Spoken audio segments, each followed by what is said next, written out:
Hey everybody, it's Mitch, and welcome to my next video. Today, we have got another Naruto character review for you. And today, we are going to be talking about Chief Toad, Gamabunta. So yeah, if you're not caught up on Naruto and Naruto Shippuden, you might want to watch those first, because there are going to be some spoilers. That said, let's get started. So, Gamabunta, well, we first see him in Naruto when Naruto's training with Jiraiya, trying to summon a toad, and use the Nine Tails chakra to do so.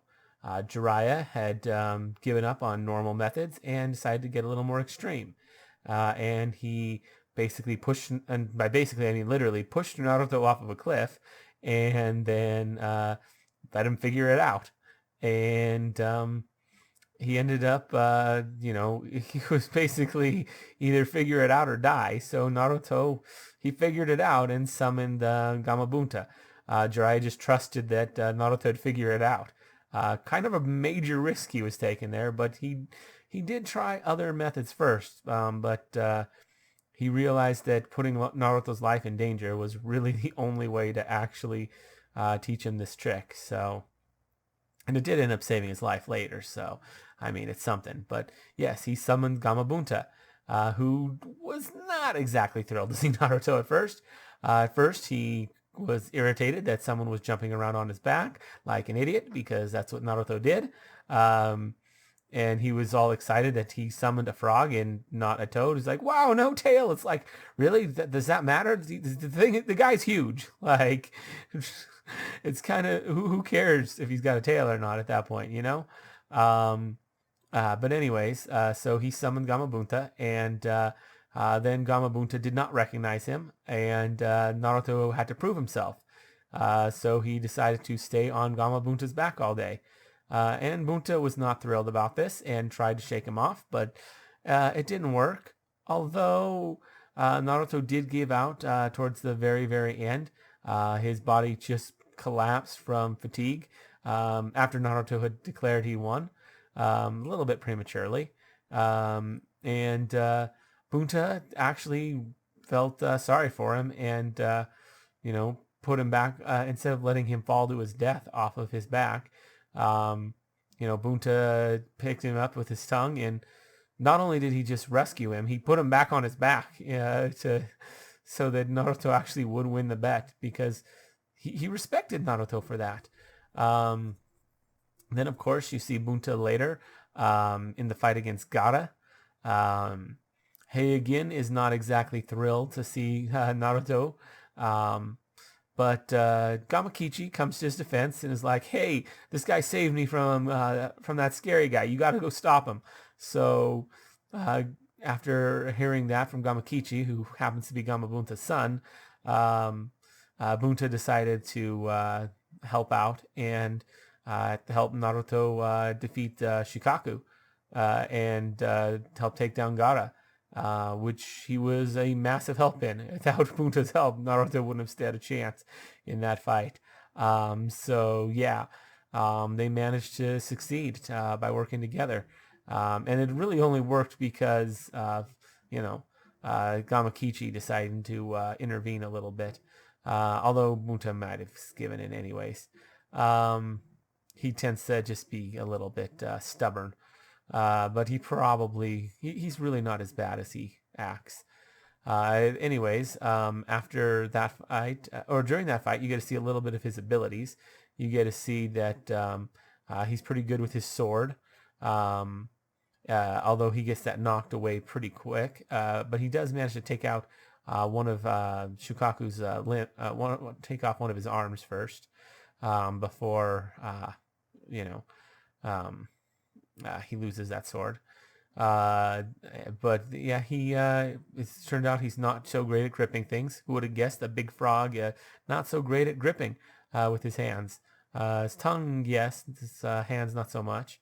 The next time you see him after this fight, anyways, in this fight, he also really helps Naruto out. Like, even he works with Naruto with his transformation jutsu, turning into the Nine Tails for a little bit. then you see when after Naruto wakes Gaara up, Gaara decides he's going to use his sand burial jutsu to like trap Naruto.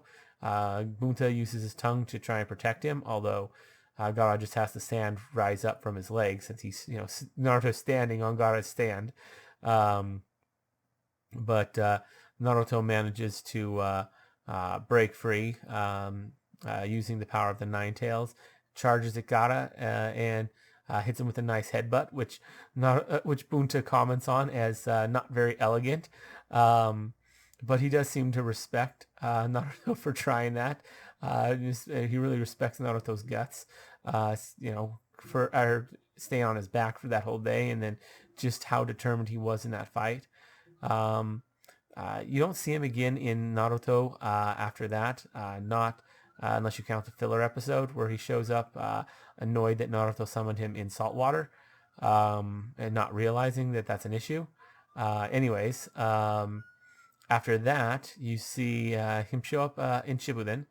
The first time you actually see him in Shippuden is a flashback when you hear about the story of Jiraiya. And Jiraiya actually summoned him, or Jiraiya reverse summoned himself to Mount Miyoboku, trying the summoning technique without a summon animal. And when he got there, he ran into Gamabunta, who was just a small toad at the time, about the size of Gamakichi when we first meet him.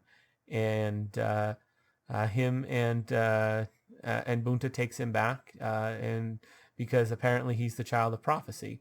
Apparently the great elder toad had predicted that someone would do something as reckless as Jiraiya and reverse summon himself by accident to Mount Miyaboku, and that child would be the one to lead the child of prophecy. And yeah, but Bunta became Jiraiya's summon animal, starting when Bunta was still just a small toad. Yeah. Another time we see him, actually early in Naruto, like the first episode, you see that Bunta actually fought alongside the fourth Hokage against the Nine Tails. You see that a little bit more play out in Shippuden, but you do see that he fights, Minato does summon Bunta to help defend against the Nine Tails when he attacked the Leaf Village some 16 years before Shippuden, like 12, 13 years before Naruto. So yeah, that's kind of significant. Let's see, Bunta, we see him again in Shippuden. The first time we see him in the show proper and not a flashback is unfortunately when we have Naruto receive the news of Jiraiya's passing, and Bunta is there in attendance with Gamakichi. Naruto asks what's going on. Gamakichi's about ready to spill the beans, and Bunta's like, shut up. Let Tsunade and the others handle this. Let Tsunade and the elders handle this. It's not your place to tell him right now. So Kichi shuts up. And Naruto's just very confused, no idea what the heck's going on. Of course, if he had the news delivered to him right there by Gamakichi, probably wouldn't have been the best. Naruto probably wouldn't have taken it too well, and it probably would have been problematic. So yeah. The next time we see him after that, and really the final time you see him, and weirdly enough, because for some reason he didn't, Jiraiya never summoned him during his fight against Pain. You would have thought he would, since that's like his primary summoning animal, but he summoned a different toad instead. Anyways, shoot, I completely forgot. He showed up, I literally just watched this recently, but back in the original Naruto, he did show up one other time after the fight with Gaara. I'm really blanking on that. Wow. He showed up in the fight of the Sannin when Jiraiya, Orochimaru, and Tsunade faced off. Jiraiya fought against, Bunta, Manda, and Kutsuyu all faced off against each other. Bunta was having a bit of a hard time with Manda. They were kind of going at it. And well, Bunta's sword was the one who took down Manda, put a big hole in his head. Although it wasn't Bunta who wielded it, it was actually Tsunade. Tsunade managed to pick up Bunta's freaking giant sword with her monster strength and run it straight through Manda's head, pinning him to the ground. Absolutely insane. And of course, she followed that move up by just pummeling the crap out of Orochimaru. But yeah, you get to see Bunta fight there. He wasn't exactly thrilled to see Manda, and he definitely taunted him a bit, which Manda was not too thrilled about. So yeah, I forgot about that instance there. There's only one episode actually, but it's a pretty good one. Anyways, back to Shippuden when we see him. The next time in Shippuden you see him is actually the time where Pain attacks the village. Bunta, as well as two other giant toads, as well as Gamakichi, are summoned there. As well, Gamakichi, Pot Toad, Lord Fukusaku, I think, and Naruto are all summoned there by Ma Toad. Genma or something, I think is her name. I'm terrible with their names. I just know them as Pa Toad and Ma Toad. But anyways, yeah, she summons them all there. They're all confused because they're like, hey, I thought you were summoning us to the Leaf Village. What's up with that? And she's like, this is the Leaf Village. And, they're freaking out a little about that. They end up, of course, fighting against Pain. Bunta ends up taking some of the summoning animals of the animal path, particularly the dog. And Bunta is really insulting the crap out of that dog. He's just like, stay down, you mutt. And he is not thrilled by that. After a little bit, he sees the dog start to divide, and Bunta is very confused by this. And the other toad that Jiraiya had summoned that knew about this one is it's like he divides. It's like, why didn't you tell me sooner? And he's like, oh, it's like, I forgot. I'm ungraceful. And Bunta was a little annoyed by that because that would have been real useful information to have. Bunta's like, well, what are we supposed to do? And it's like, well, I'll have to endure it for now. Then later, after Bunta's been struggling against this summon animal that just keeps dividing, it's just super annoying. Basically, Pa Toad, he comes up with a plan because Naruto's busy fighting Pain while this is all happening, and he tells Bunta, who is like he's knocked upside down. He's like sitting on his head right now because he just got attacked. He's like, I'm gonna hurl you at Naruto. I got a plan, and Bunta's very confused by this, but he's like, okay, fine. Largely because Pa Toad's his grandfather, so he's like, he's gonna listen to him. As obstinate as Bunta can be, he isn't with Pa Toad because that's his grandpa. Anyways, so yeah, he hurls Bunta at Naruto, and you don't really see what happens. Like they kind of play it off, but what happened was Bunta actually swallowed both Naruto and the animal Pain. And while inside Bunta's mouth, Naruto took out the animal Pain, which ended the summoning jutsu and stopped that pesky dog. So yeah. Then as Naruto ends up fighting more and more, Bunta and the other giant toads keep stepping in, but they end up not being able to do much just because Pain's so small and he's able to avoid their attacks fairly well. Eventually it gets down to just a couple of Pains, and Bunta and the other two giant toads come at him. Oh, and Kichi had left at like the start to like bring Tsunade to safety. But anyways, just as a side note, in case you're wondering why why I'm not talking about Kichi, but Bunta and the other two toads go after Tendo Pain and get blasted like really, really far, like outside the village. Some of them actually end up in spots that are recognizable. Um, like I'm pretty sure where one of the toads gets launched is into the same lake where or like Sasuke used to train with like Itachi and stuff with his fireball jutsu. Um, so yeah, pretty sure that was the same lake there. Um, so you get to see them get launched pretty far.